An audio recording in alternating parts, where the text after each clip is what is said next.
Hola amigos, hola amigas, welcome, bienvenido, croeso salam, welcome to the channel y'all, Chesh Niakshi Mash. Today is Diagnosis Murder, or Diagnosis Murder Mystery, because we need to have a look and see what has happened to this machine and we need to take the lid off. So, the first thing I have to do is to get access to it, so I'm going to gently maneuver it, because I haven't even moved it yet. So I'm just going to move it gently. Hello, Gilligan. Come on. Come in. Come inside. Come on. Good boy.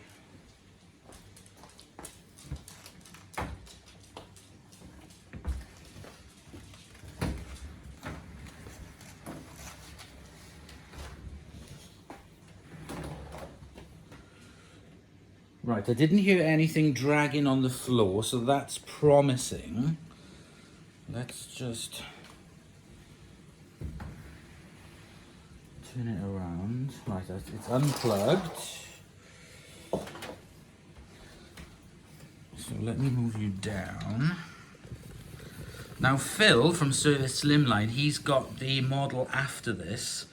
So I've just watched his video on it and with his advice, and he's told me about how to remove it. There's three Torx bolts here at the top. Now there is details at the back here. So this gives the model number and all the details. I'm not exactly sure what it is, but anyway, I'll give it to the guy. I'll give it to Phil and Chris and they can work it out. Right, okay, let me get some torque screw bolt thing removers. Okay, so let's move the three bolts.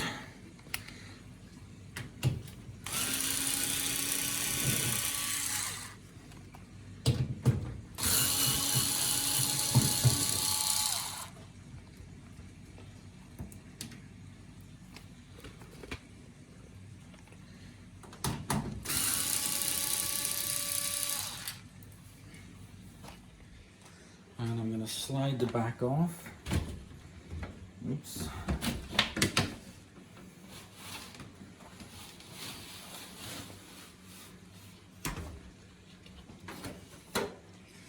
Right, okay. Let's take a look inside. Okay, so I can immediately see that the spring has come off, as we suspected.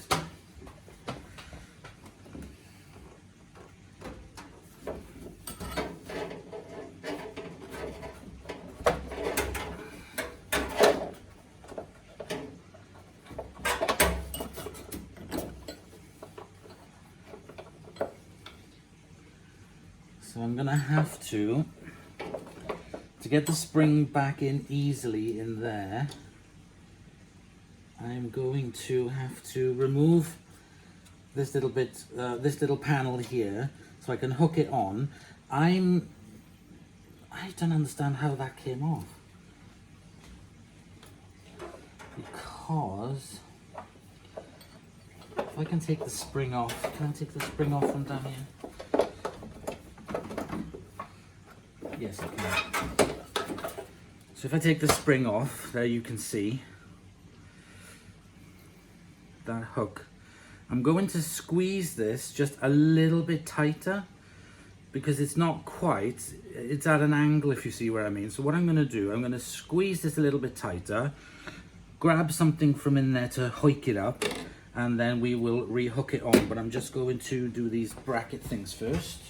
You take out these two, I can see.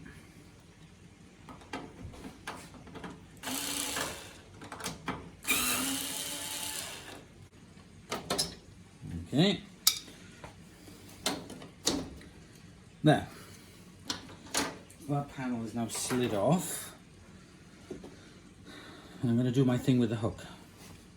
Okay, so I've improved the curvature of that hook to fit onto there a bit better. Let me thread this back onto the drum.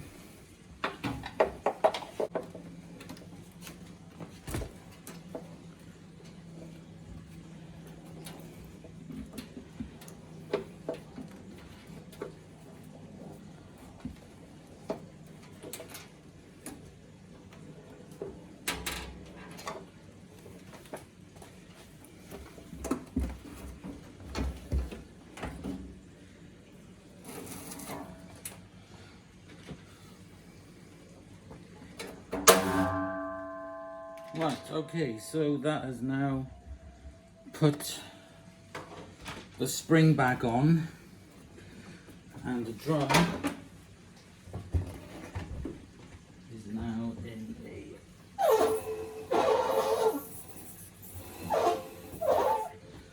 proper position. Now the seal has come off.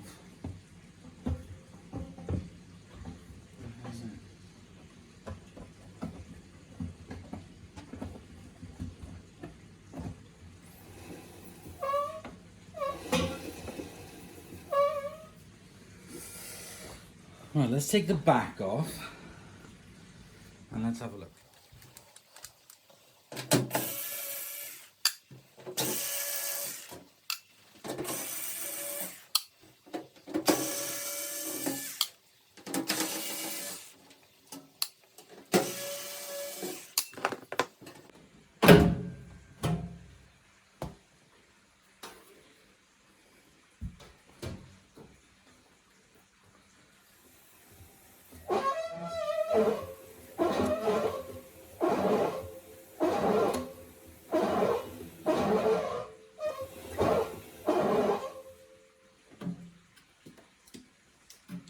Right, let me inspect the drum.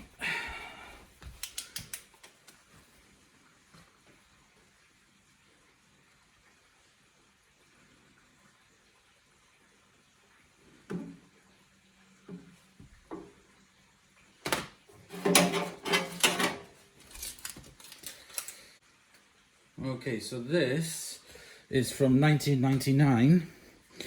This is the 5th of the 8th, 99.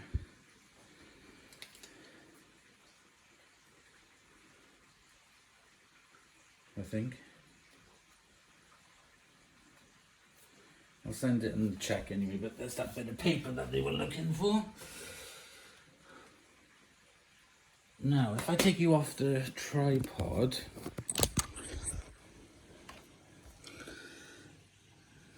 see if I can put the light on, hang on. Okay, so we got the light on. It's very clean on the inside, look at it. Just a tiny little bit of dust on the motor. A couple of little old cobwebs. The sump is... it's got some water in it, but it's fine. Those are the shocks, which are extremely spongy.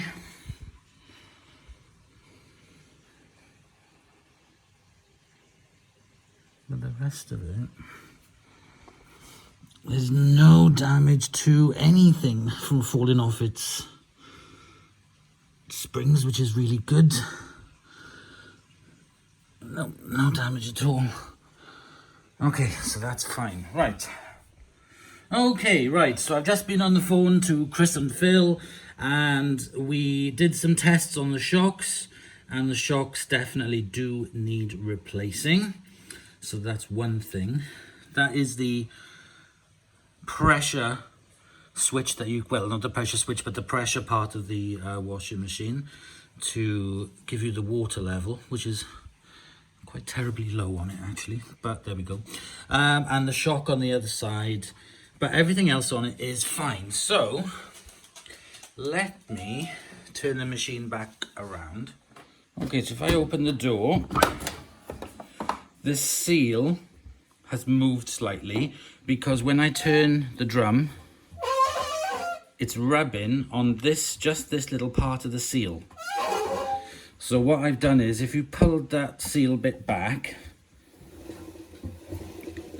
there's no problem. So as I turn the drum around, I see there's no play, so there's nothing wrong with the bearings. I turn the drum and it's completely in line. There's no out of line problem with it. The problem is this seal has shifted a bit and is now rubbing on the edge of the drum. So I'm gonna have to try and see if I can just move the seal. No, it's out of kilter. Can you see this?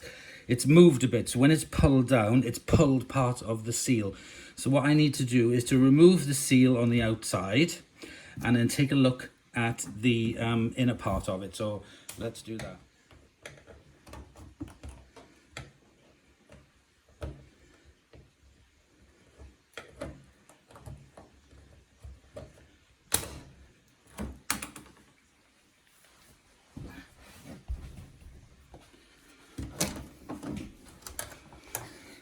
Okay, so that's the door seal removed.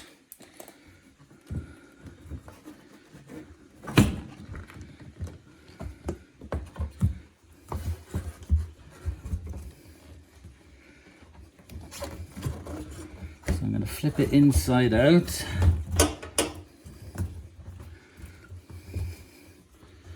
And I'm going to check the seal for any tears.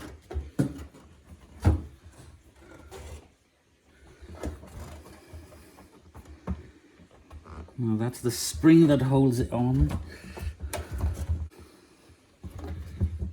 And there's the weight, there's a weight there down at the front.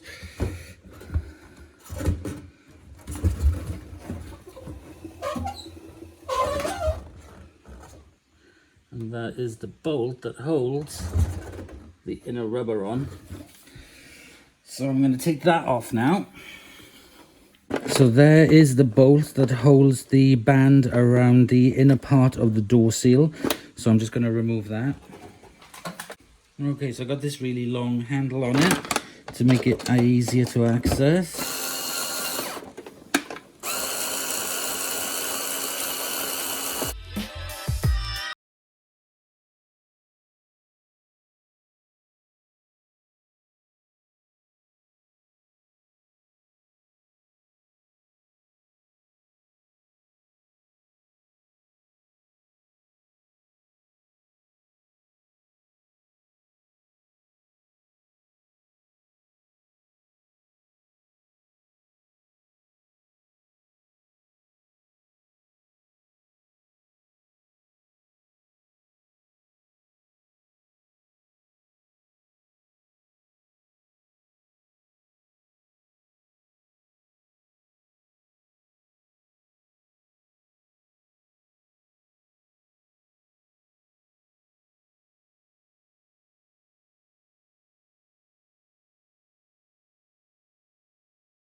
Got it plumbed in.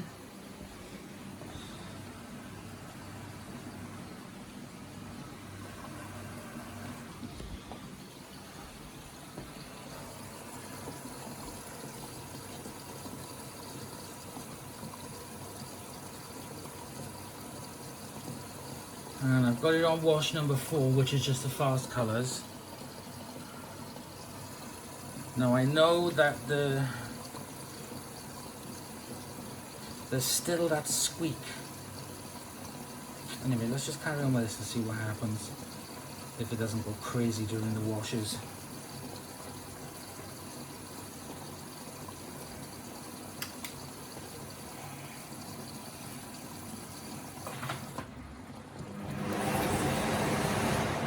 Yeah, it is, look. It's doing crazy.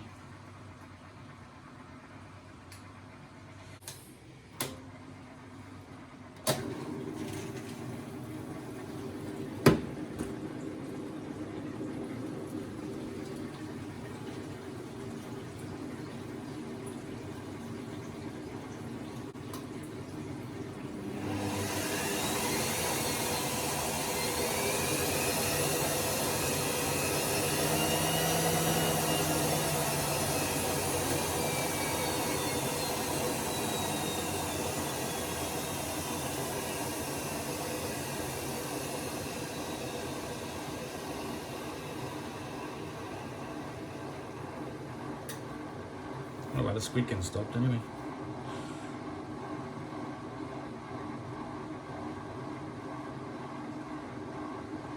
It really sounds like the timer's going cuckoo, cuckoo. Right, let's turn it off. Let's just try it on a number 1. which is a pre-wash. So let's see what happens then.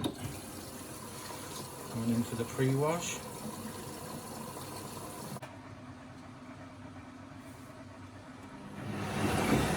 Yeah.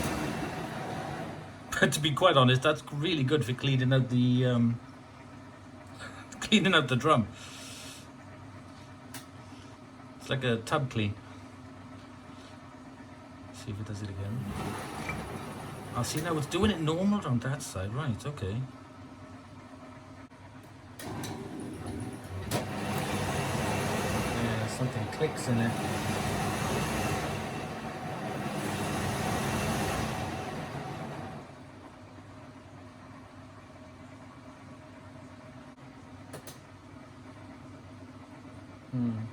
Right, I'm going to leave the video here for now and come back in a minute. And so a minute has passed and a few days, and let's take a look at the machine now.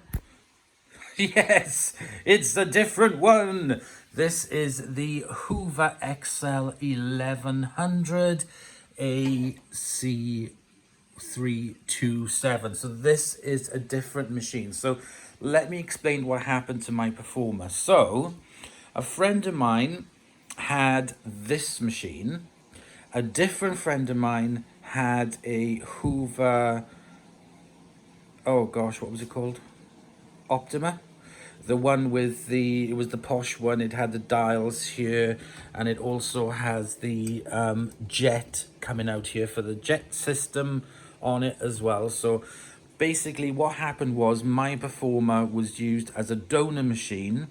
So the outer tub of the Performa, the inner tub of the Performa, and some other little bits of the Performa went to the Optima.